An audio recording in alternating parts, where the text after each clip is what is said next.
Given all that, it is essential that the society reads their writings, as women's writings present a panoramic perception of many things in society, and especially that of the world of women. Women's writings in India have flourished over the past century. Though the road ahead is long, women today are writing in all languages, apart from asserting themselves in many fields of human endeavor. This session will feature readings by women authors from their writings in multiple languages. So let me invite all of them on stage. Chairing this session is Srimati Paramita Satpathy, and the participants are Srimati Arya Gopi, Srimati Chaitanya Pingali, Srimati Manisha Kulshrestha, and Srimati Yashoda Murmu. I request all of them to kindly be seated on the dais.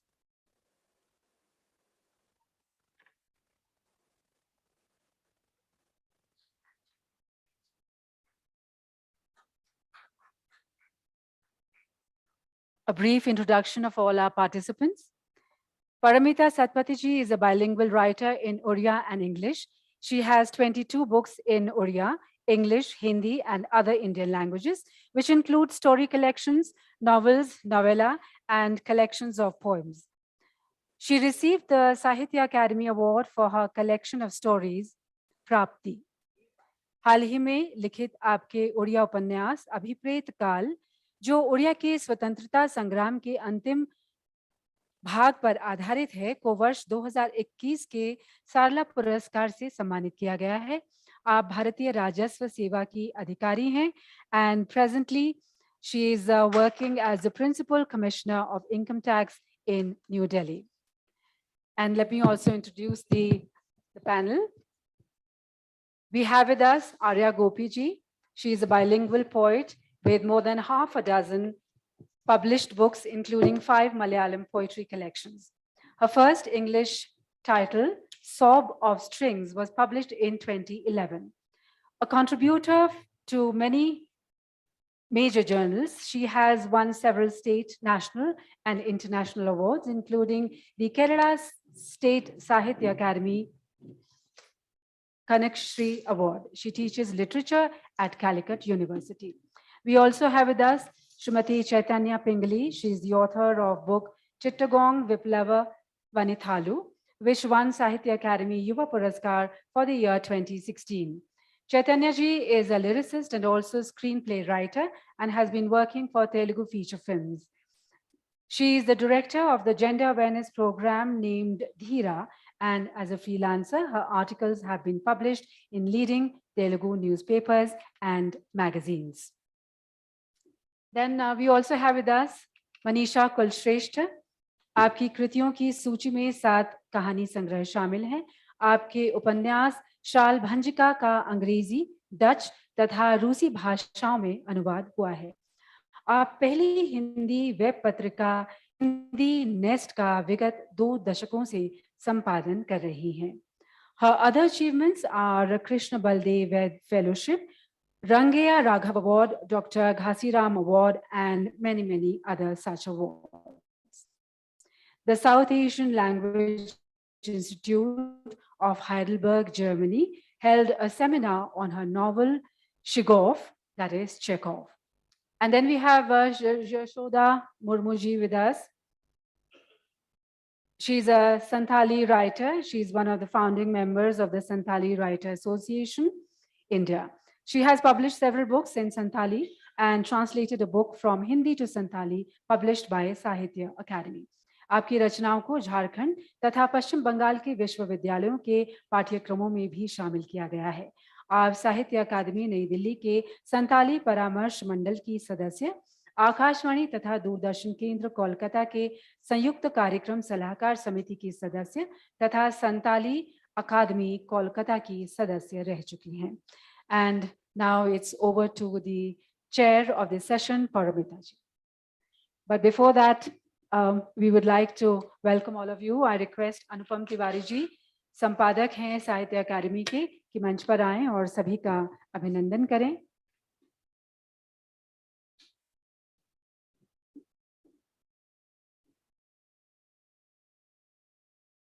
Srimati Paramita Satpathy, the chair of the session. Srimati Arya Gopi.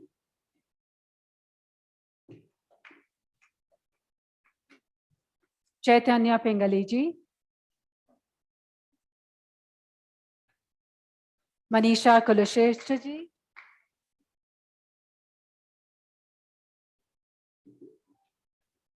and Yashoda Murmuji.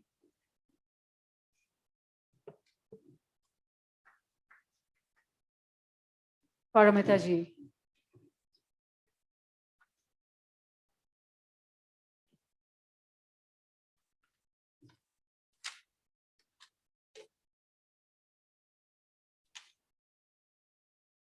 Good afternoon, all. I'm quite happy to find very, I would not say great, but women writers, authors who have been writing about the causes of women for a very long time in a very nice and successful way. I'm happy to see Anamika ji, Prabhasini ji, Sanjukta ji, Asha ji, and I'm sure many of you whom probably I do not know personally would are here only because you are there for the cause and you would like to listen to us. And my co-panelists here.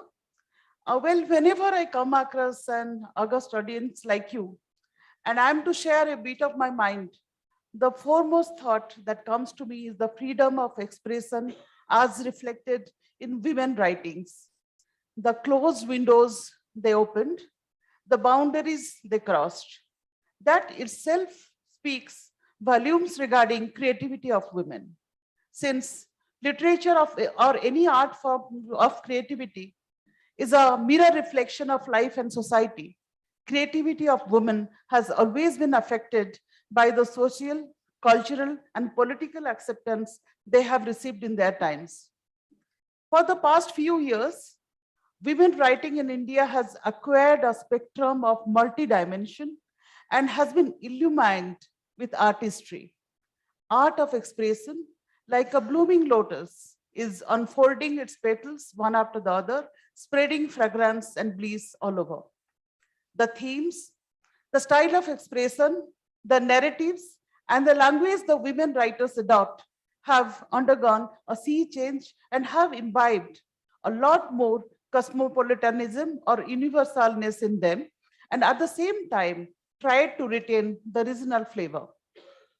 I believe a creative woman rejoices femaleness through her writings, the boldness, the true to the self-expression, the power of imagination, the coat of artistry she ventures to put on the characters she produces.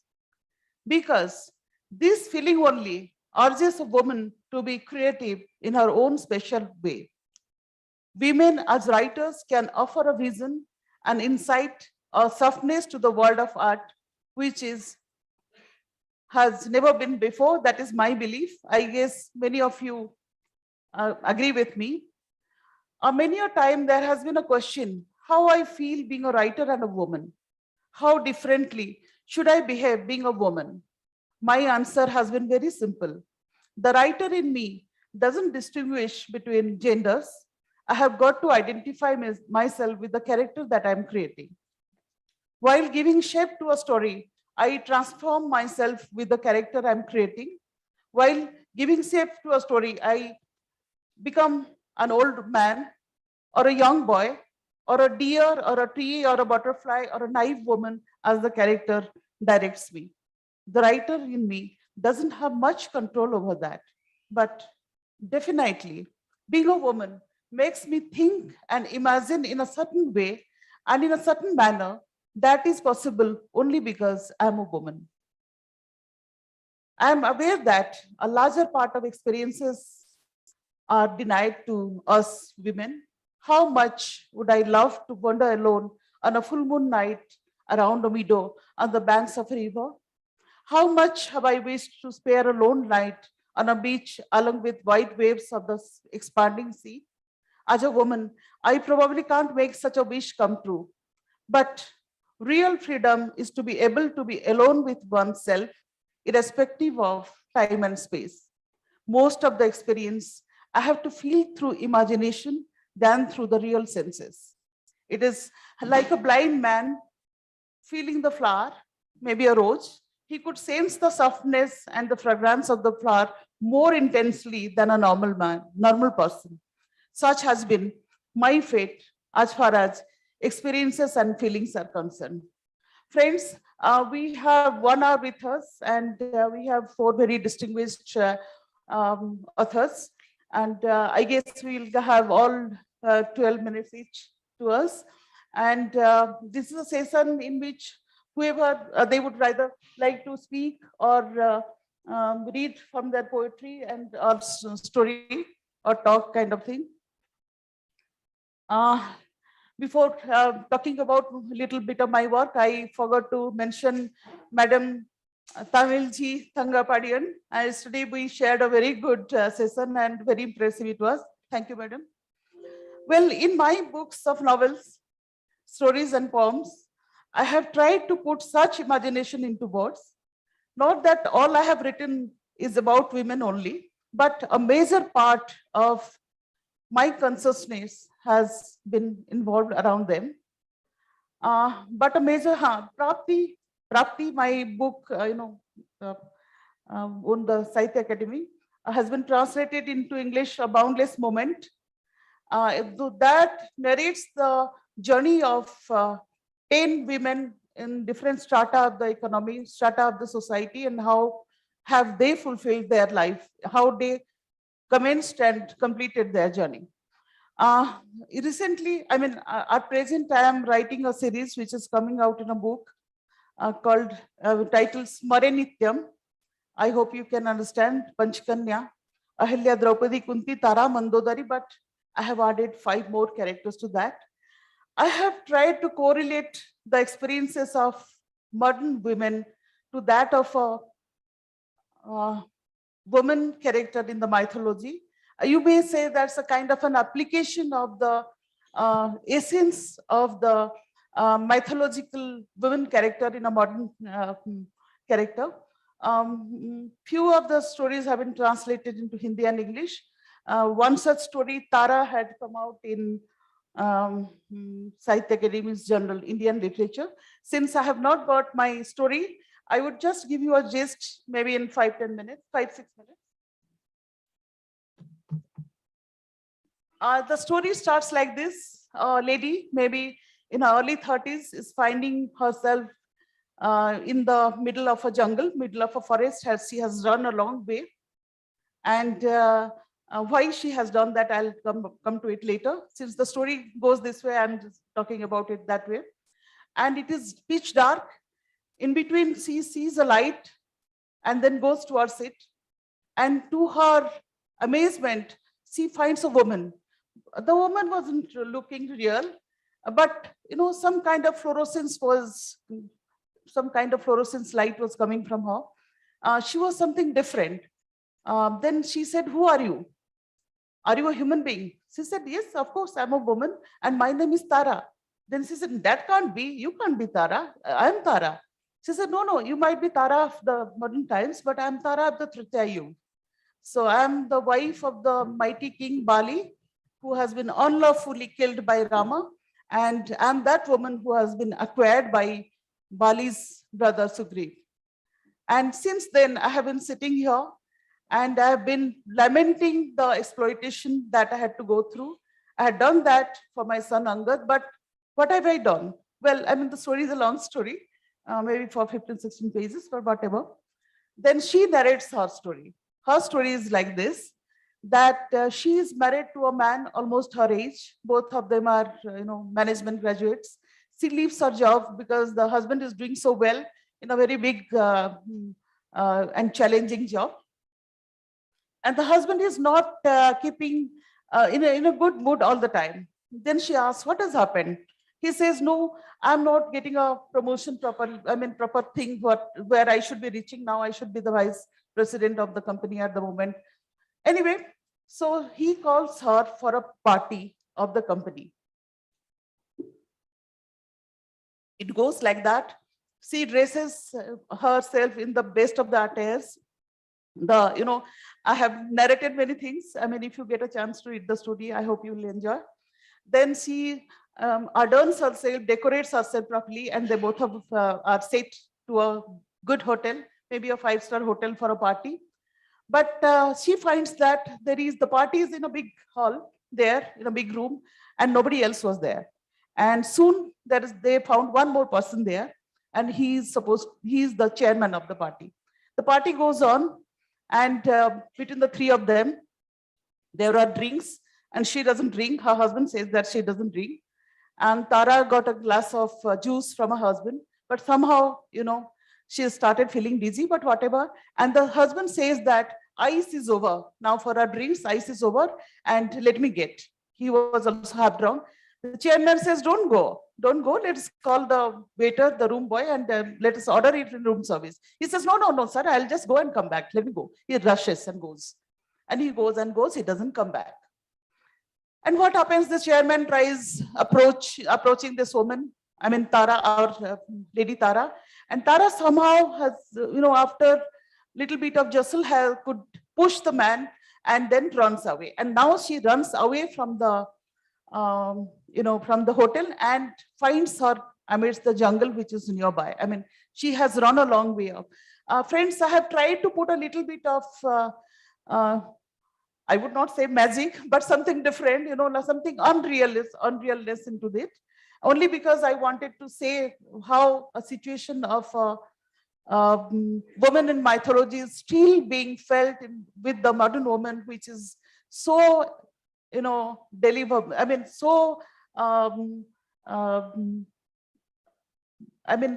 she's so intelligent, so smart, and still she goes through the same kind of a situation. Anyway, then the Tara of Tritya tells her that, can you do something? You are also in the same position and you just abandon everything and run away. Why don't you do something? Then something happens and she says, yes, I can. Yes, I can. She shouts and she finds herself in the hotel.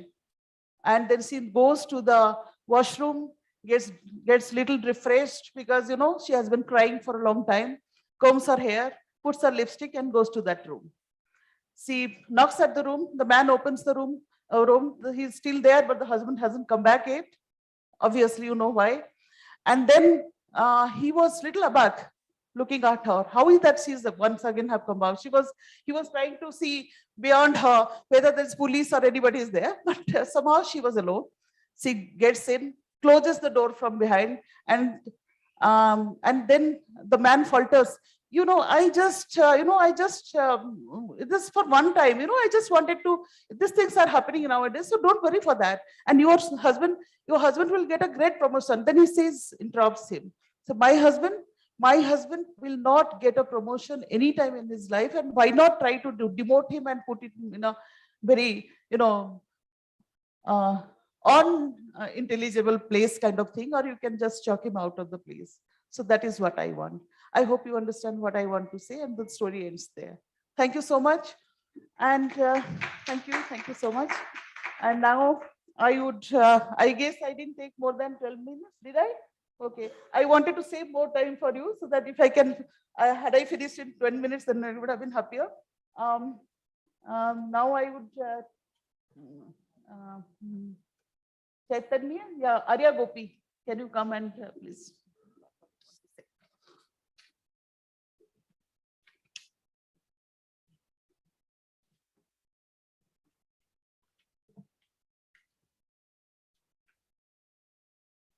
Good afternoon, one and all. I'm extremely privileged to share this platform with eminent writers, women writers of India. So in this Shimla Hills, in this literature festival, International Literature Festival by Sahitya Academy, the primary pigment of our imagination, the primary pigment of our literature is imagination. Imagination mixed with memories, dreams, inspiration, protest, everything. Poetry is a genre which I religiously practice, read and write. For me, writing and translating, both are organic processes. So here they flow, they grow, they cherish, sometimes they perish. So it's an organic process. Poetry is the source of gravity, which places me here. Language in which I write is Malayalam. So the language in which you write your thoughts, your revelations, affectionately reflect your compassionate ideologies. So please allow me to recite one of my poems in my mother tongue and later a few translated ones. So the poems are translated by Professor Gangesh and Chandramohan S. The first poem is Bhashayude Rektasakshi. Bhashayude Rektasakshi. എന്റെ ഭാഷയ്ക്ക് ഞാൻ ചമയ്ക്കുന്നൊരീ അർത്ഥമുദ്ര തൻ സങ്കൽപ്പസാക്ഷിയായി. എന്റെ ഭാഷയ്ക്ക് ഞാൻ ചമയ്ക്കുന്നൊരീ അർത്ഥമുദ്ര തൻ സങ്കൽപ്പസാക്ഷിയായി.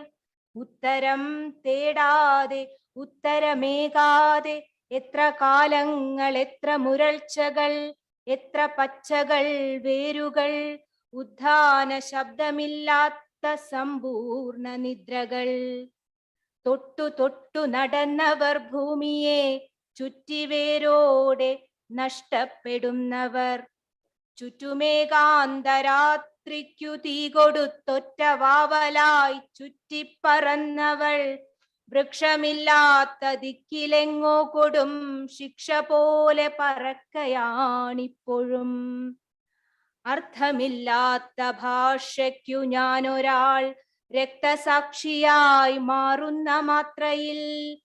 അർത്ഥമില്ലാത്ത ഭാഷയ്ക്കു ഞാനൊരാൾ രക്തസാക്ഷിയായി മാറുന്ന മാത്രയിൽ. ഒറ്റ ശ്വാസത്തിലായിരം വാക്കിന്റെ ശക്തി പെറ്റൊരു ദുർഗയാകുന്നു ഞാൻ. Now I'll read the English translation of the poem. Martyr to language. Imaginary witness to the expressive sign that I forge for my language. Imaginary witness to the expressive sign that I forge for my language. Many a year, many a grunt, scores of leaves, roots, silent spells of sound sleep, without seeking answer, without yielding a reply. Closely knit wayfarers, outright losers, circling the earth. A lonely bat hovering around, she sets the surrounding solitary night afire. She is still flying about as a retribution in treeless realms. She is still flying about as a retribution in treeless realms. At a time when I am becoming a martyr to the meaningless tongue, I am Durga, who could create the might of 1,000 words in one breath. At a time when I am becoming a martyr to the meaningless tongue, I am Durga, who could create the might of 1,000 words in one breath. That's the first poem. Now the second one. The Malayalam title is Devathara. The English title is The Sacred Pageant. The Sacred Pageant. The faithful will be the biggest disbelievers in the world. The faithful will be the biggest disbelievers in the world. They would perpetually disbelieve religion, man, and death. In prayer and in meditation, they would keep open the third eye of skepticism visible to few others. They will hunt for the bloody knife of sin in other, even when they stand with folded hands. Not believing either in the lifeless, in the worthless, or in the word, or in the sketch, they will not grovel, they will yet grovel before stone and gold. In the slave lands of food and clothes, on the stairs of avarice, in the midst of death throes, they will clamor for heaven. They will wallow on the unknown threshold of moksha, will beg pardon from the idiotic, will quite confess behind the self-forgetful secret door. O world, equal to a temple, wrought by human labors, holding deity in its spine. No believer's sign is needed, for the language that composed the bylaw of life takes no criticism from the disbeliever.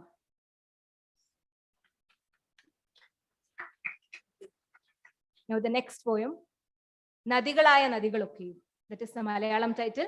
The English title is In the Name of the River. In the Name of the River. I anchor myself at a distance with a tether of words. I anchor myself at a distance with a tether of words. I script precise measurements in the eye socket like solidified molten iron. Stone sculpted from dreams, entwined with agony, lay beneath the earth. Moments embrace the life meditating on earth. Silences in poetry with volcanoes at each fingertips suffuse me with fear. All the rivers course to the agonized hearts bereft of facades.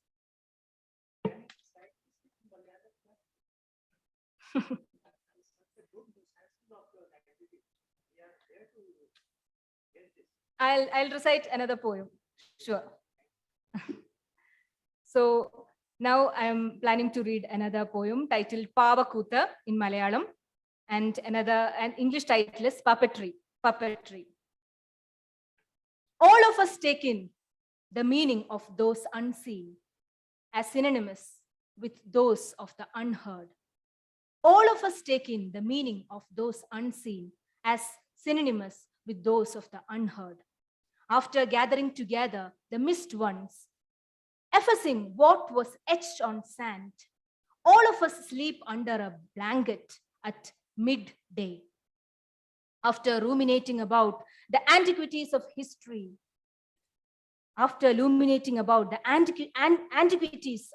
history, laced with violence, the race of amphibians fell into silence. As the seats are unshaken, least surprised, he sat closely watching puppetry. As the seats are unshaken, least surprised, he sat closely watching puppetry. Now, one more poem. Ennodum ninnodum parayanullathu. That is the Malayalam title, and the translation is Between You and Me. Between you and me.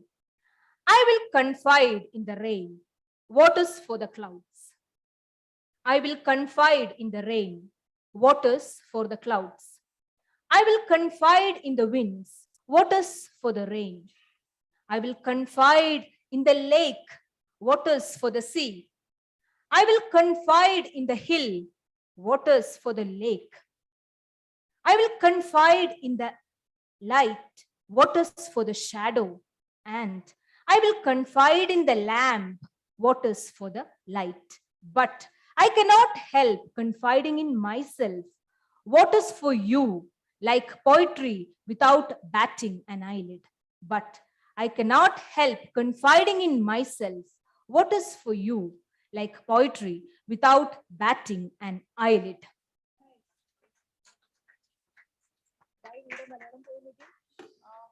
Anybody wants to listen of Malayalam poem? Small part of. I'll read a. Because most of us don't understand. I'll read a poem titled Bhrandatam. Bhrandatam. That is a kind of a dancing out of madness or something. Bhrandatam. Chundayilira kortha kathirippundamennum ratri tan marayatta ചോരദാഹിക്കും ചോരൻ വാക്കിന്റെ വൃത്തക്കെണി വിരിച്ച പഴമ്പായിൽ വേഷങ്ങൾ ഉപേക്ഷിച്ച പ്രച്ഛന്ന ശരീരികൾ മരണക്കിണറാഴം കുടിച്ചു വറ്റിച്ചാലും മതികെട്ടുറങ്ങാത്ത ചങ്ങലത്തിടമ്പേറ്റം വ്യസന കൊടുമുടി നടുങ്ങിത്തകർന്നാലും പ്രളയച്ചുങ്കം ചോദിച്ചിരമ്പിക്കിതച്ചോട്ടം. Thank you. Thank you very much. Thank you for this opportunity. Touching poems, Arya. Now I request Chaitanya Pingali to speak or read.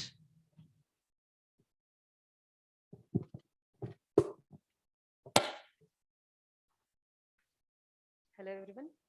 I'm happy to share the platform with the writers here and there. My favorite session, oral histories, is going there, and I am here, so my heart is in between here and there. So the story I'm going to read, I'm pretty sure that you.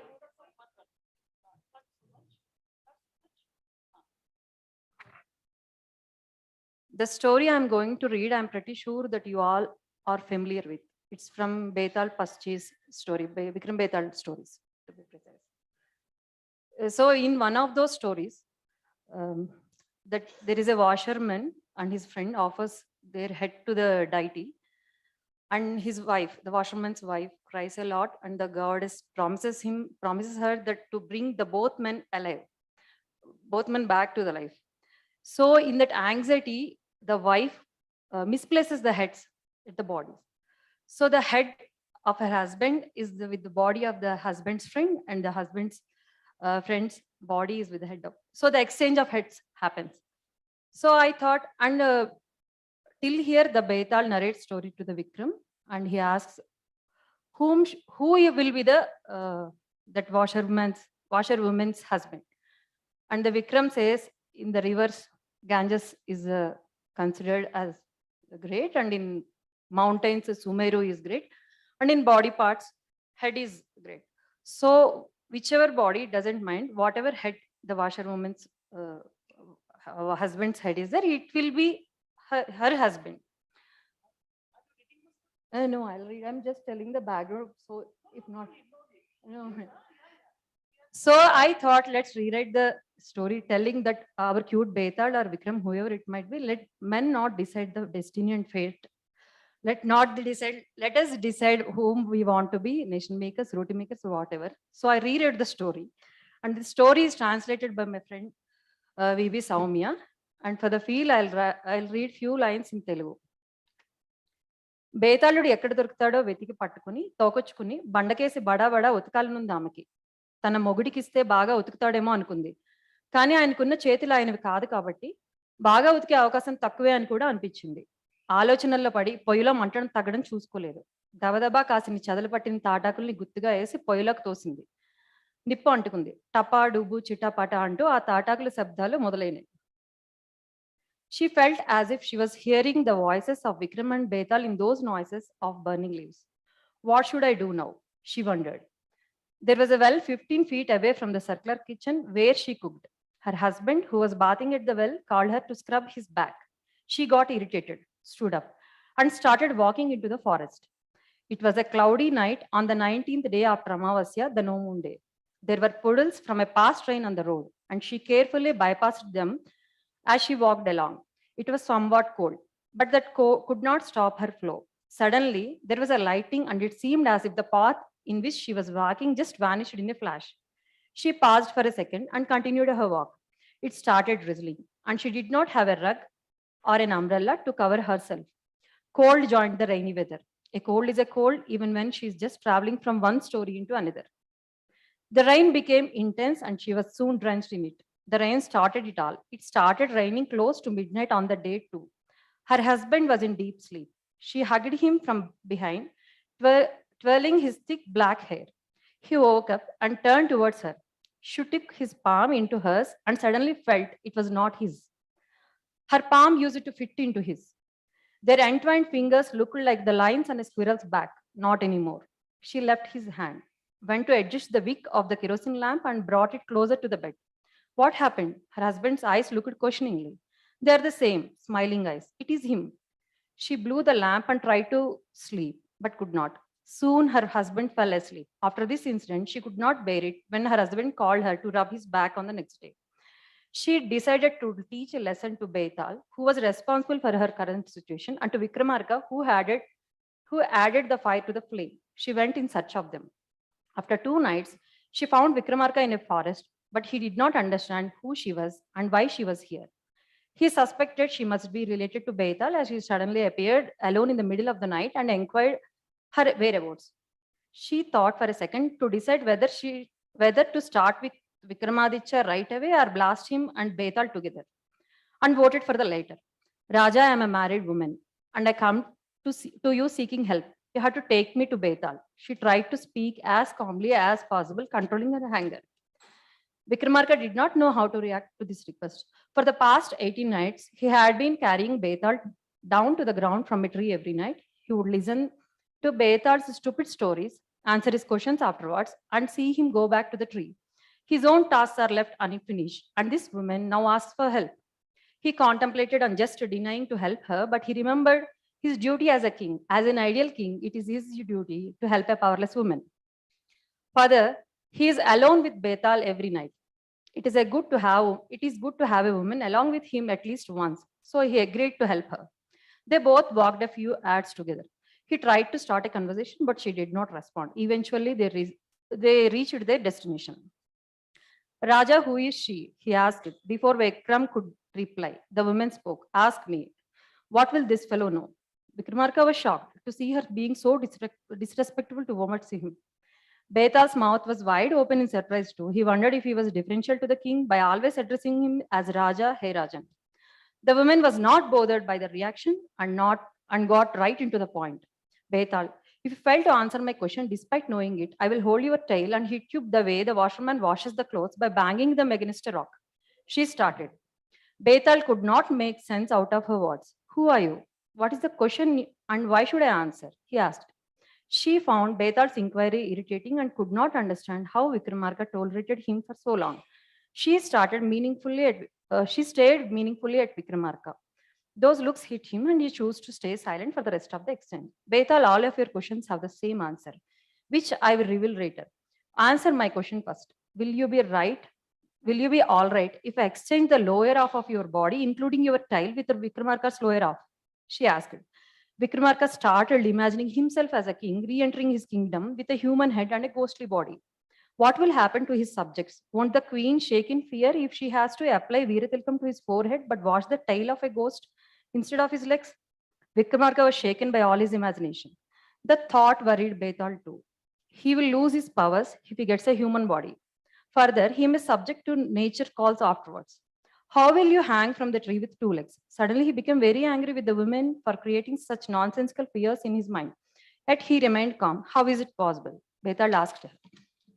Why isn't it possible? The head will remain the same, won't it? The body with Vikramarka will rule the kingdom, and the one with Betal's head will hang from a tree.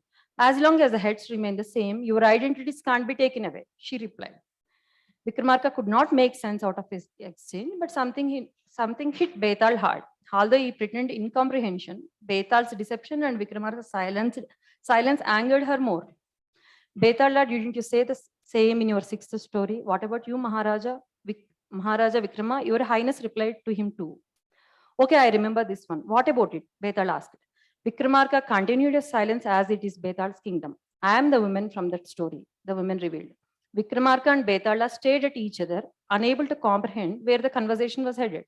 So Betal asked respectfully, as he wanted to be careful this time. I love my husband's fingers. They aren't rough despite his profession as washerman. Those long, thin fingers with a bump near knuckles are so beautiful to look at. They remind me of drumsticks. I could cut them into pieces and make sambar. I affectionately joked with him frequently about those fingers. Leave those fingers aside. What about his back? His hair stood up each time I hugged him from behind, she replied, sitting on an adjacent rock. I skipped some part. So Betal shook a bit, adjusted himself again, and solemnly asked, so what? What do you mean by what? You left me along with someone else's body, saying that it is our Puranas say. Now his head is like a big palm fruit, but his body is like a pittabarga, a tiny fish. Vikramarka was filled with sympathy after listening to her rant. You are right. I can't imagine your plight. I can imagine your plight now. This Betala told me the story and asked a random question. I responded basing on what I learned from elders. But I did not imagine this fate for you, he told her. But Betal was not convinced. Stop, Raja. Hey, women, what is your problem? his head, where the eyes are, is the part that identifies you as his wife. His desire towards you comes from his head. So the head is the most important part. Why do you need the body? He asked, visibly irritated. She pounced on Vikramarka, held Betal by his neck, and bent him forward. Betal, are you seriously saying he recognizes me as his wife only through his eyes? Did you ever marry, or did you always lead the life of a ghost? She pressed his neck further. Vikramarka asked her to calm down, and told her he is worried Betal would escape her from hold and climb back on the tree. She heard the king's concern, released Betal.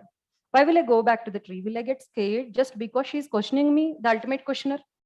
Betal said, and adjusted himself on the king's shoulder. He looked straight at the woman and told her, look, you are a character in my story. I am a character in someone else's story. How can you cook rice if your utensils revolt? Your characters as a head, but doesn't seem to have a brain. Are you denying the mighty head for the sake of mere body? I don't know what happens to rice if utensils revolt, but you cannot cook stories with flawed characters. What is this arrogance? You both decided that the head is most important part and showed some man as my husband. The man with my husband's head and the other one with his body agreed to it. If the brains of all the characters thought the head is more important than the body, doesn't it imply there is nothing unique about the head itself and the bodies are the ones that are unique? So I want the man with my husband's body, she emphasized. Betal was clueless for a moment and had a quick conversation in whispers with Vikramaditya. Vikramarka nodded, and at the end of the Betal said, here is what we think. We did not decide how your character should be. You are my character. This knowledgeable Vikramarka and I are someone else's characters. The women interrupted him, and midway she said decisively, I don't want all these stories about characters, utensils, and all that. I expressed my opinion and wish with you, and you don't agree with me. So I'm writing my own lines to go back and look for the man with my husband's body. Saying so, she turned back towards them.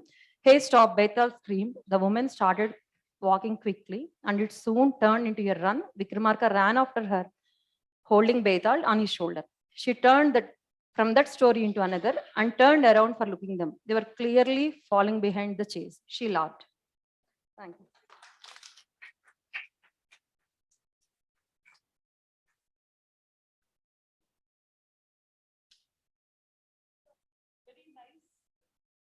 Unconventional story, Chaitanya. And may I ask the audience, anybody wants to reply what the woman should have done? Anyone? Any one of you? Oh no, I mean, now the question is men can also. Let's hear from the men. That's a nice thing. I think she did the same. Anyway, now I invite Manisha Kulsrestha to read her story or speak, or both. Okay, that's nice.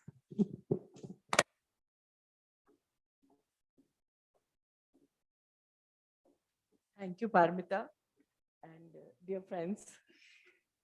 किसी भी लेखक का मैं जितना मेरे जैसे लेखक अपनी रचनाओं में ही बेहतर तरीके से अपनी बात कह सकते हैं, और आज इस ऐतिहासिक गेटी हॉल में मैं अपनी एक कहानी पढ़ना चाहूंगी जो अपनी बात खुद कहेगी।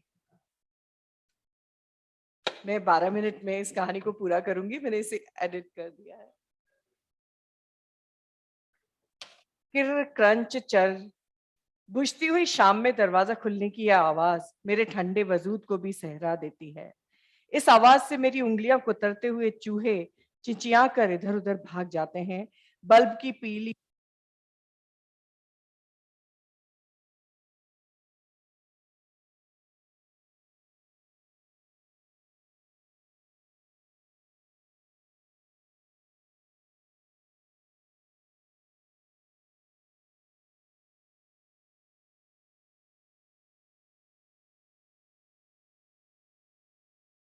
बोलता हुआ मेरे जिस्म से खून भरी चादर झटके से उतार देता है। मेरे गोपनीय अंग उघड़ जाते हैं। एक पहचानी सी धुंधली मादा आकृति जिसने मुंह ढांप रखा है बेहाल होकर ना में गर्दन हिलाती है और झपाटे से निकल जाती है। खाकी वर्दी डंडे से मेरी पगथलियों को ठक ठक करती है। बूढ़ा मुझ पर अपने तीखे औजार रखकर जेब से शराब की बोतल निकालता है। आप कहोगे ड्यूटी पे शराब, पर ये ड्यूटी शराब पीकर ही हो सकती है इंस्पेक्टर साहब। देखा, साले साफ नट गए कि ये लाश उनके परिवार की नहीं है। इससे मरे हुए आज 5वां दिन हो गया, साला कोई शिनाख्त के लिए नहीं आया। सब इंस्पेक्टर मेरी तरफ देखे बिना बस कोने में थूक कर बाहर निकल गया। मेरा नंबर है 756, वही जो मेरी FIR का नंबर है। लाशों के कोई नाम नहीं होते। मेरा पत्थर से कुचला हुआ चेहरा मेरे अपनों की यादों में अब दर्ज नहीं है। मुड़ी हुई अकड़ी हुई कमर, फूला पेट, कटे स्तन उनको भी भत्स लगते हैं। उनकी यादों में मेरी तराशी हुई देह, चिकनी सांवली त्वचा, बड़ी बड़ी आंखें हैं, कानों में झूलते गिलट के झुमके, गोल नाक में डली चांदी की बाली है। माँ कहती थी तेरा शरीर बहुत अच्छा है, तेरा पति तुझे बहुत प्यार करेगा, तेरी आंखों के आईने से झांकेगा तेरे चित्त में। मुझे ठीक से याद नहीं कि मैं किस पल लाश में बदल गई। यह याद है कि तकलीफों की नदी में तैर कर ही मैं यहाँ तक पहुंची हूँ। बहुत धीरे धीरे मरी हूँ 15 घंटों की तकलीफ के बाद। और ये जो मेरी घायल चेतना है, जो मरकर भी नहीं मरती, फंसी है यहीं कहीं। इस दर्द से पीछा छुड़ाकर सरपट भागने को आतुर मेरी आत्मा की आप कल्पना नहीं कर सकते। आपके लिए मैं एक सड़ा हुआ गोश्त भर हूं, जिसे सरेआम नंगा किया गया है। यह कंपाउंडर जो मुझे उलट पुलट कर गया है ना, निश्चित ही वो कल्पना कर सकता है, क्योंकि उसने कई लाशों का पोस्टमार्टम किया है। उसकी भी मुझे देखकर हल्की सी चीख निकल गई थी और बुरी तरह बड़बड़ाया था, उफ, ये तो हद ही कर दी। कर लेते साले, जो करना था कर करा के फेंक देते नदी में। नहीं मानती थी तो क्या हैवान बन जाओगे? पकड़े जाओगे हरामियों, पकड़े तो जाओगे। आजकल ये आदिवासी छोकरियां पहले की तरह नहीं कि जंगल में पकड़ लो तो मजबूरी में चुपचाप अब ये थाने जाती हैं। लेकिन 2 अक्षर पढ़कर क्या जगत की रीत बदल जाती है? देखो ना, ऐसा चेहरा तो लकड़बग्घे भी चबा दें तो भी नहीं होता, सलीके से खाते हैं वो भी। पीले पड़ चुके बदबूदार एप्रन को पहनता हुआ, छोटे कद का मगर मोटा, खिचड़ी बड़ी दाढ़ी बालों वाला कंपाउंडर मुंह में जर्दा लिए बड़बड़ा कर मुझे ही देख रहा था। मेरी एक आंख फटकर बाहर आ गई थी, दूसरी सूजन से बंद की बंद रह गई थी। फिर वह मेरे गुनहगारों को गालियां देता हुआ कि उन्होंने उसका काम बढ़ा दिया, मेरे पास आया। मैं उसके हाथ से चाकू को छीनकर खुद को चीर फाड़ डालना चाहती थी, ताकि जो एक चेतना मुझ में बची है बाहर निकल जाए। मगर मेरे हाथ कटी टहनी जैसे टेबल से लटके थे और बर्फ ने पिघल कर कमरे में कीच मचा रखा था। कंपाउंडर ने दर्द से एकदम धनुष बन गए मेरे शरीर को दम लगाकर 3-4 बार सीधा करने का प्रयास किया। फिर उसने मेरी फटी छाती से ली। उसके बाद बड़ी कोमलता से एक स्टील के चाकू से मेरी पसलियों के पास से नाभि तक चीमड़ हो चुकी खाल काटी और 2 हिस्सों में मेरा शरीर खोल दिया। मुझ पर नई सफेद चादर डालकर उसे जाने क्या सूझा कि वह मेरे माथे पर कोमलता से हाथ लगाकर बोला, करमजली भाग जाती ना। मेरा मन किया कि मैं उस बूढ़े कंधे पर आखिरी बार इंसानों की तरह बुक्का फाड़ कर रो लूं। मेरा मांस विद्रोह कर रहा था, लड़ो हमारे लिए, पलायन मत करो। लेकिन मुझे कौन सुनेगा? डॉक्टर आया नहीं। कंपाउंडर ने सिर्फ फोन पर ही हाल सुनकर रिपोर्ट बना दी और मेरी लाश रात भर चिरी हुई खुली पड़ी रही। कमरे का सूखा अंधेरा मेरी लाश की रखवाली पर था। चूहे फिर आ गए थे और मेरी आंतों पर कूदते हुए गुदगुदा रहे थे। माफ कीजिए, आपको मेरी घिनौनी तकलीफों में क्या रुचि होगी? आप तो मेरी कहानी जानना चाहते होंगे।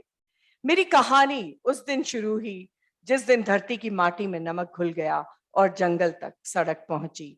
मैं तो अब क्या हूं, लेकिन पिघलती हुई बर्फ पर पड़ी इस मेरी लाश का फर्ज है कि मैं अपनी टीस आप तक पहुंचाऊं। मैं आपको नहीं, अपने समाज को सावधान भर करने के लिए नुमाइश में हूं। मेरे बालों में ये कांटे, गोखरू, खरोंचे, नाखूनों के गोदे हुए गहरे घाव ही नहीं है। मेरी लाश मेरे जिंदा रहने की इच्छा और इस संसार में पैर फैलाते हुए विनाश की भी बात कहती है। मैं नहीं जानती कि आपकी दुनिया का ढब मेरी दुनिया तक कैसे पहुंचा। हमारे यहाँ तो जिस्मों पर जबरदस्ती कभी नहीं की जाती थी। मन से मन मिलते थे तो जिस्मों के लिहाज कितने गैर जरूरी हो जाते थे। हमारी मेहमान नवाजी का ऐसा बेजा फायदा उठाया कि चाय के साथ खाए गए हमारे कुरकुरे गुनगुने जिस्म। कभी मेरा भी एक सुंदर नाम होता था, लीलण। लीलण यानी नीले रंग की आभा। मैं अभी 19 की होकर 20 में ही लगी थी और मेरे पिता भील किसान थे, बिना जमीन के, और मेरी माँ कत्था, पेड़ों से कत्था तोड़ा करती थी, और मेरे 2 छोटे भाई बहन थे। मुझे आंगनबाड़ी की दीदी के कहने से पंचायत के स्कूल में डाल दिया था। मैं खेलकूद में बहुत होशियार थी, लॉन्ग जंप की जूनियर चैंपियन भी थी, मगर 8वीं पास कर ली तो 9वीं में आगे नहीं पढ़ सकी। मुझे नहीं मालूम मैं सुंदर थी कि नहीं, लेकिन मेरे चेहरे पर जब सूरज पड़ता तो वह कांसे के लोटे जैसा दमकता था। तब जंगल कितने अपने थे, जंगली जानवरों का ही डर दिखाती थी माँ, मर्दों का नहीं। लेकिन अब तो 3 साल की लड़की को भी दिशा मैदान के लिए घर के पिछवाड़े अकेले नहीं भेजती। तरुणाई मुझ पे जल्दी ही आ गई थी। मेरे मन में एक चेहरा रहने लगा था, धूप का तिनका चबाते उस जवान चरवाहे का चेहरा, जिसे मुझे कभी कोई लालच नहीं दिया। उसके कानों में नीली मुर्कियां थी और मोटरसाइकिल से बकरियां घेरता चराता था। मेरा मन करता था कभी इसकी मोटरसाइकिल पर बैठकर शहर जाऊं। यही वनराज था जिससे मैं सर्दियों में मिली और अगले फागुन में भगौरिया में उसके साथ भाग गई। आने वाले सर्दियों में हमारा ब्याह पक्का हो चुका था। एक रोज हम चोरी से शहर गए, सिनेमा के नीले अंधेरे में हाथ पकड़े बैठे रहे। लौटते हुए शाम ढल गई। लीलन, कमर से पकड़ ले मुझे। क्यों, तुम फिल्म के हीरो हो? वनराज ने जानकर ब्रेक लगाया और हम दोनों हंस पड़े थे। मुझे याद है हम जंगल वाले रास्ते से कुछ ही दूर पहुंचे थे कि अचानक 2 मोटरसाइकिल पर सवार 5 लड़के हमारी मोटरसाइकिल के आगे पीछे चलने लगे। कुछ देर परेशान करने के बाद उन्होंने हमारी गाड़ी के आगे अपनी गाड़ियां लगाकर रोक लिया। और वनराज भाई, किधर को चली सवारी? यह पड़ोसी गांव के पंचायत प्रधान का छोरा था। बस भाई जी, गांव पहुंचाने जा रहा था इससे। अरे हमारे 700 रुपए तो लौटा दो। एक बकरी ब्याहने वाली है भाई जी, जल्दी लौटा दूंगा, अभी जाने दें, रात हो रही है और उस पर जंगल का रास्ता। अच्छा जाने दो रुपया, बैठो हमारे साथ महुआ पियो। भाई जी जाने दें, महुआ में पीता नहीं, कहकर उसने दोबारा से झटके से मोटरसाइकिल चलाना चाही, मगर वो सब मिलकर वनराज पे टूट पड़े। हम दोनों मोटरसाइकिल से गिर गए और इसके बाद की कहानी तो हर उस कहानी की तरह है जो आजकल टीवी अखबार में हर जगह सुनाई देती है। जब मेरी पहली चीख उठी तो आकाश और जंगल के कायर देवताओं ने अपने लोहे के दरवाजे बंद कर लिए थे। हाँ, दर्जन भर चमगादड़ें जरूर फड़फड़ा कर चक्कर काट गई थी, मानो मेरे ऊपर से इन दरिंदों को छिटका कर अलग करना चाहती हो। कुछ गिद्ध नजदीक के टीलों पर बेचैनी से उनकी हरकतें देख रहे थे। जिस्म की सबल सहज भूख में प्रकृति साथ होती है, मगर ये क्रूरतम संभोग तो दांतों, नाखूनों, चाकुओं और लातों से हो रहा था। यह मानो कोई बदला था हमारी बची हुई पवित्र आदिमता से, जिसे एक बेबस गोश्त में धस कर लिया जा रहा था। मुझ पर छाए इन मरियल जिस्मों ने मेरी आत्मा खसौट दी थी और एक हद के बाद मेरे विरोध की शक्ति भी चुक गई थी। अब मैं बस पीड़ा से थकी जांग थी। मेरी चिर चुकी योनि थी, उसमें अनगिनत बार धंसते जाते इन गीदड़ों के अंग थे। ये ऐसे राक्षस थे जिन्हें बहुत दिनों से कुछ खाने को नहीं मिला था। मेरा खून देखकर वो सब भाग गए, मगर प्रधान का लड़का लौट कर आया। मेरी लाश की याद में वो बेल और लताएं हैं जिनसे मेरा गला दबाया गया था, मगर मैं मरी नहीं। चांद पेंडुलम सा मेरे आगे डोलता रहा, मगर मैं मरी नहीं। उसने एक चपटा पत्थर मेरे मुंह पर पटक दिया। जाने कितने घंटों में बेहोश रही। जब होश आया मैं अपनी समूची देह को महसूस नहीं कर सकी। मेरा सूजा हुआ जिस्म ऐसे दिख रहा था मानो रबर का हो और उसमें ढेर सारी हवा भर दी हो। जिंदा थी तब तक मैं अपने खून से डरी, जिस तरह से वह मुझ में बहता चला जा रहा था। सारी घास और मेरे नीचे की चट्टान लाल हो गई थी। मेरी कटी हुई जीभ डरकर तालू से चिपकी थी, मगर मेरी आत्मा करहा रही थी, ईश्वर करे इनके खेत जल जाएं और इनकी औरतों की कोख से लड़कियां गायब हो जाएं, इनकी औरतें बस पत्थर जने। जैसे ही मैं बेहोशी में डूबती मुझे राहत मिलती, लेकिन मेरी धीमी नाड़ी चलती रही। मैं अपनी सारी चेतना लगाकर दिल की धड़कन सुनती। मेरी थिर आंख, जांग और चिरी हुई छाती खोपड़ी से बहते लहू के गाढ़ेपन को लद लद टपकते चुपचाप देखती थी। मुझे थिर देखकर कुछ मक्खियों ने दूसरी मक्खियों को इशारा किया पहले तो वो मुझे देखकर सन्न रह गईं, फिर वो अपना काम करने लगीं, सफाई और भूख। मुझे लगा वो आपस में मेरे बारे में बातें कर रही थी। मेरे इस गोश्त में धंसा क्रूरता का आतंक उनको भी स्वाद में महसूस हुआ कि वो जल्दी ही उड़ गईं। हाय, इन्हीं जंगली लताओं से मेरा गला दबाया गया, जिनके महावरी फूल तोड़कर मैं वेणी में गूंथती थी। मेरी नई धानी चूड़ियों के टुकड़े ही मेरी जिस्म में गड़े थे। जंगल में जहां मेरी चप्पल गिरी थी, वहां से सूंघता हुआ एक सियारों का झुंड आया। वो मुझे देर तक सूंघते रहे। फिर एक मुखिया मादा आई, मुझे सूंघ कर चट्टान के पास गई, और जहां मेरे साथ दरिंदगी हुई थी, फिर वो आसमान की तरफ मुंह करके हु हुआ करने लगी। अचानक सियारों का झुंड गर्दन झुकाकर चला गया।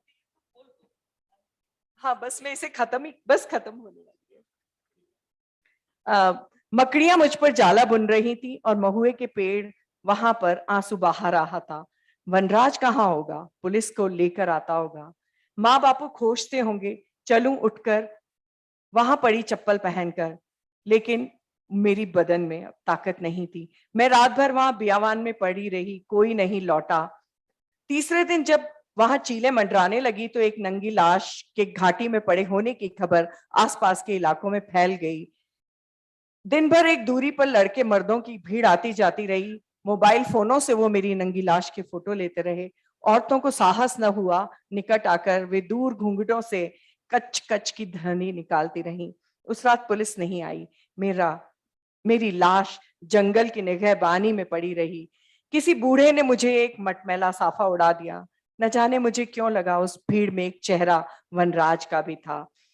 उस मेरी लाश मेरी लाश ने 2 दिन डॉक्टर और घर वालों का इंतजार किया। फिर पोस्टमार्टम घर में मुझे पटक दिया गया। उस सुरंगना नुमा अंधेरे की पीली रोशनी में मैं उन आकृतियों को पहचान गई थी। घूंघट में माँ थी और बाबा थे, जो न देख सके थे बेटी का चेहरा। माँ, तुम कैसे कह सकी थी कि लाश तुम्हारी बेटी की नहीं है?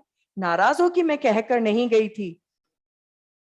तुमने मेरा वो मोर वाला गोदना भी नहीं देखा? और बाबा, तुमने क्या मुझे पहचानने से मना करके पैसे लेके मामला सुलटा दिया? और वनराज, तुम तो कहते थे मूछ पे ताव दिखाने वाले मेरे गबरू। और असल लड़ाई तो तुम्हारी थी उन लड़कों से। मैं तो लड़ाई का मैदान बन गई और तुम पीठ मोड़ कर चले गए। मैंने जिस पल आखिरी सांस ली, उस पल मुझे किसी की, बस लास्ट पैरा है, किसी की भी नहीं, बस मेरी ही हाथ से रोटी खाने वाले पालतू कुत्ते लालू की याद आई। वो होता तो मुझे हर हाल में बचाता। उसकी याद में मेरे आंसू ढुलक गए और मेरी आत्मा चीखती हुई मेरे जिस्म से भागी, जैसे किसी आग लगे जंगल से कोई बन बिलाव भागता है। आत्मा हाफती हुई उस ऊंचे पेड़ पर रपटी और उसकी डालियों से हजारों पक्षी उड़कर भागे। आसमान की सैर के बाद चांद उदास लौट रहा था। अब तो मेरी भगौड़ी आत्मा भी मेरी शिनाख्त के लिए यहाँ नहीं है। उसने दर्द के साथ दरिया पार कर लिए है। आई एम सॉरी, कहानी पढ़ते हुए मैं हमेशा उदास हो जाती हूँ। मुझे लगता है वो नहीं लौटेगी इस पार। अब मैं मेडिकल कॉलेज के पहले साल के बच्चों की टेबल पर हूँ। इनमें से किसी को मेरी कहानी नहीं जाननी। ये मेरी इंद्रधनुष जैसी हो चुकी पीठ पर हंस रहे हैं। इनमें से एक शैतान लड़के ने मेरे बाएं हाथ की जगह कई जगह से टूटी हड्डी वाला मेरा हाथ कमर पे लगा दिया है। ऐसा लग रहा है मैं नाच रही हूँ। क्या मैंने आपको बताया कि मैं मांदल पर बहुत सुंदर नाचती थी, टिमली नाच? सारे लड़के लड़कियां हंस रहे हैं। मैं भी ठहाका मारकर हंसना चाहती हूँ, मगर मेरे खोखले हो चुके पिंजर से कोई आवाज नहीं आती। बस एक लड़की है जो सब पर गुस्सा होती है। मेरे डॉक्टर पापा कहते हैं लाश का अपमान नहीं करना चाहिए। अपमान? मेरे पिंजर में से कहीं दुबकी हुई हंसी निकल आती है। मेरी लाश हंस रही है। एक हल्की हवा के साथ दांत खुल गए हैं। धन्यवाद।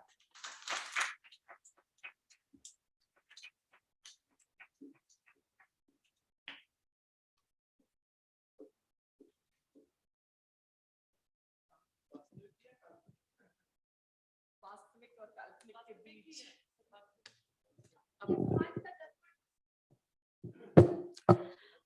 After this spellbinding story of Manisha, we all have been quietened. Anyway, now that we have to go on, let us listen to Yashoda Murmu. Yashoda, you will be reading your story or story पढ़ेंगे? ठीक है। जोहार and नमस्कार।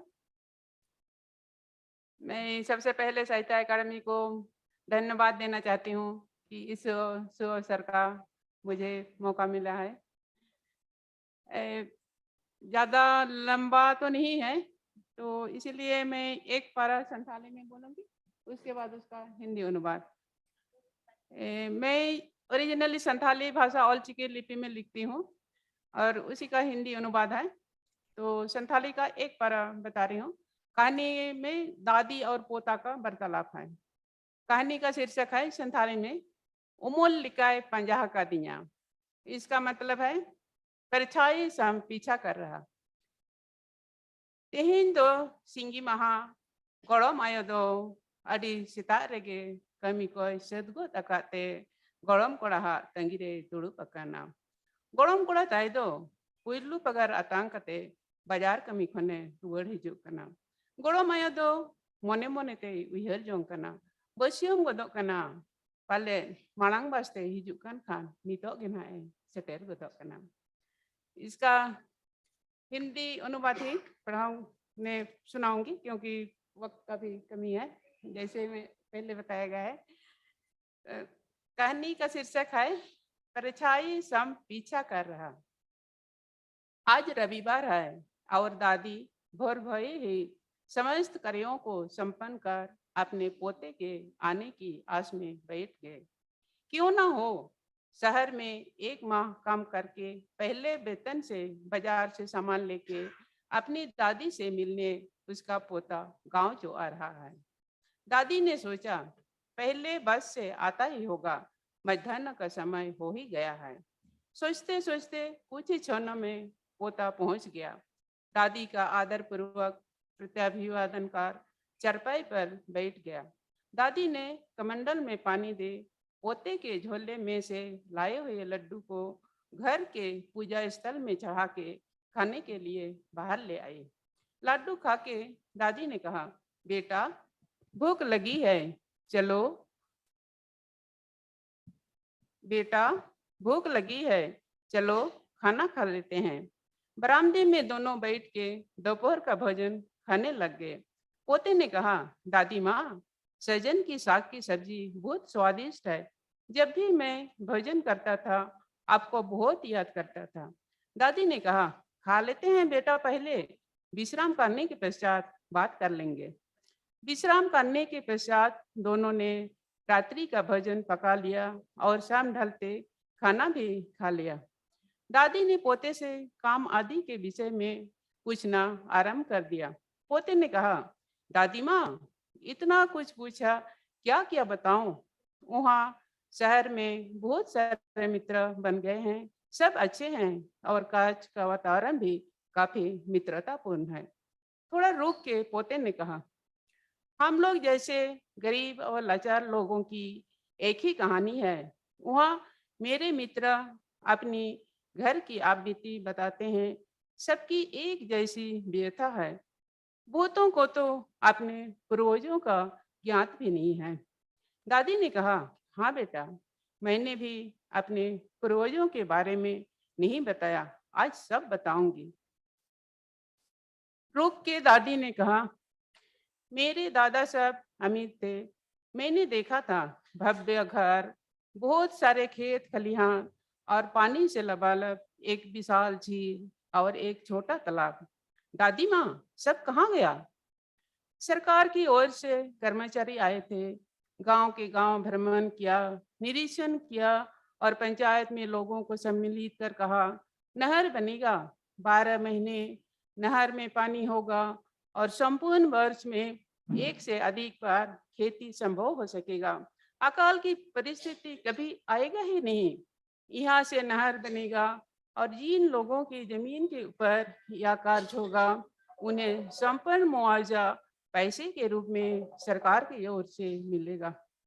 पूर्वजों की जमीन जाने की संभावना से सबका मन आहत था, लेकिन सरकार की बातों का पालन भी अनिवार्य था।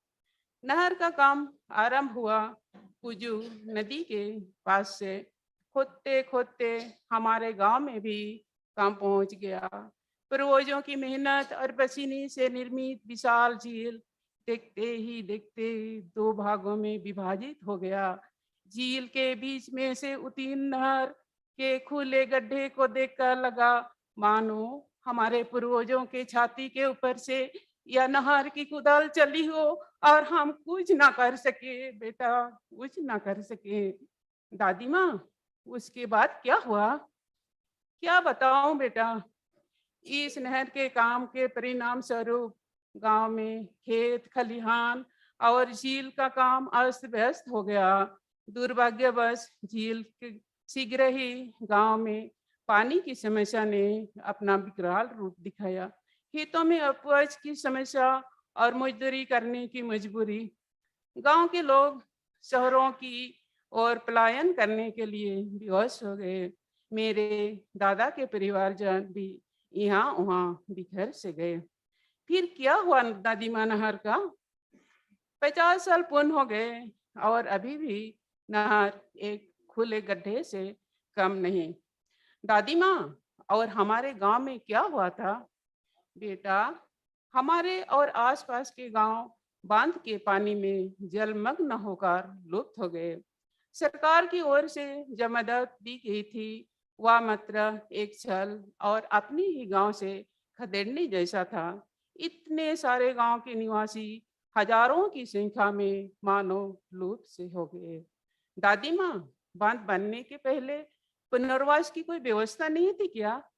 नहीं पता बेटा, कागजों में भले ही लिखित हो लेकिन कभी भी चरितार्थ नहीं हुआ।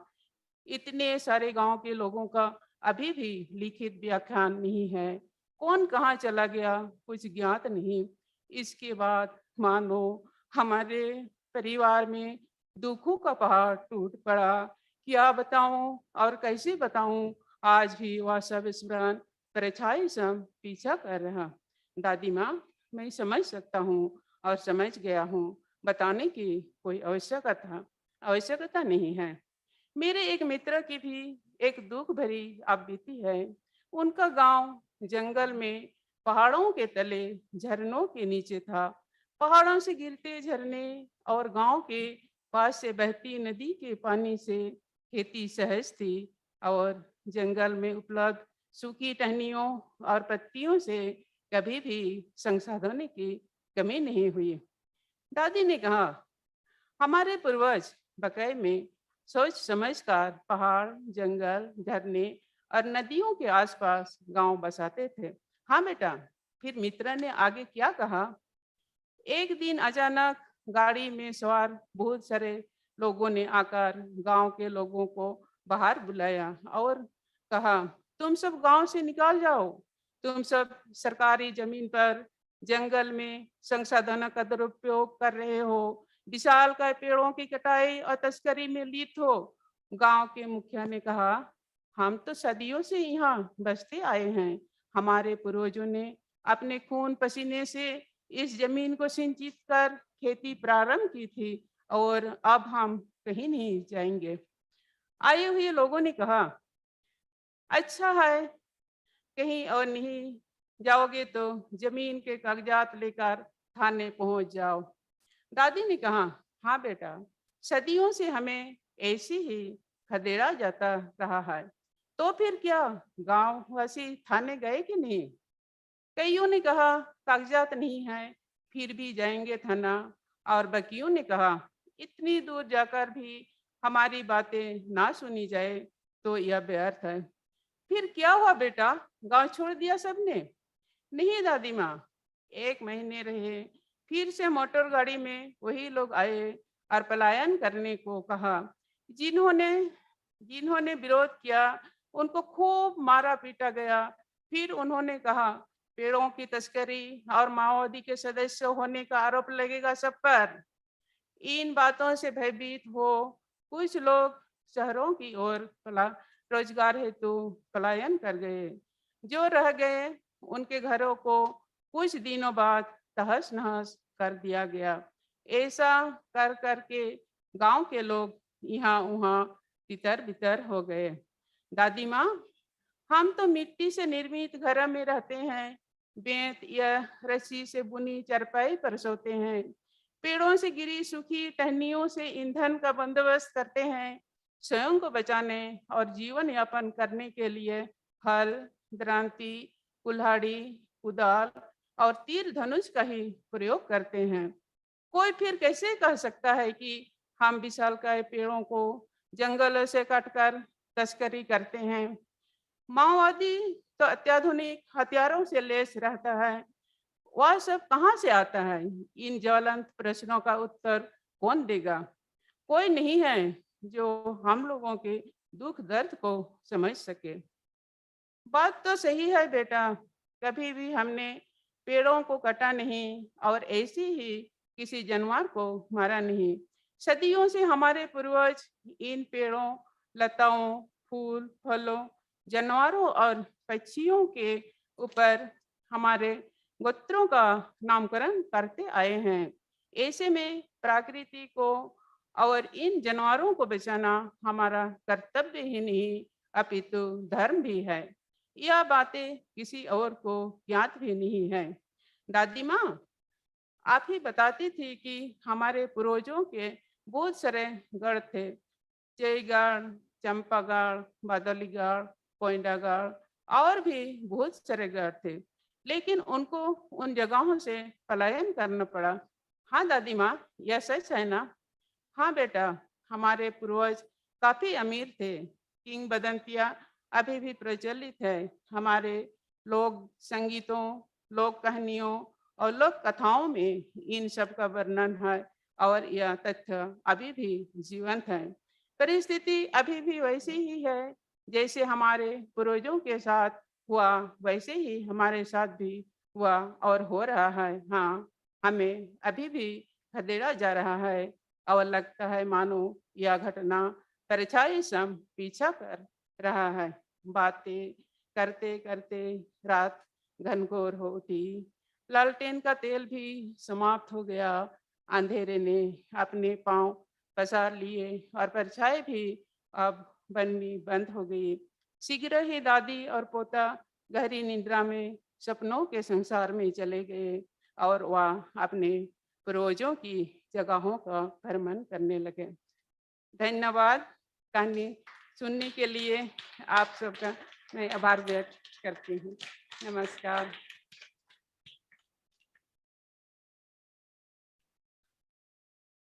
जितना भी इसमें लिखा हुआ ना, ये सच्ची घटना से रिलेटेड है। So you all have, thank you so much for being present and to sit through this rather mesmerizing, very spellbinding session. All the participants, including me perhaps, we all talked about in distinct voices. They all talked in very distinct voices, but behind each one of them, each one of their writing, there is जो बोलते हैं पीड़ा, there is a kind of a sadness, a sorrow which has been narrated in words and verses and idioms. Well, we all hope that some time will come where we all will sing or write the words and idioms of happiness and joy. Thank you so much.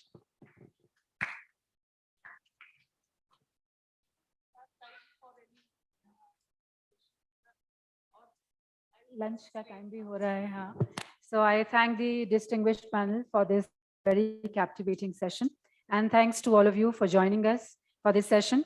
हमारा अगला सत्र जो है वो 2:30 बजे के लिए निर्धारित है और उसमें हम फिल्मी गीतों में साहित्यिक सौंदर्य पर वार्तालाप सुनेंगे गुलजार जी और विशाल भारद्वाज के बीच। अभी के लिए आप सभी का धन्यवाद और कृपया you can proceed for lunch. Thank you.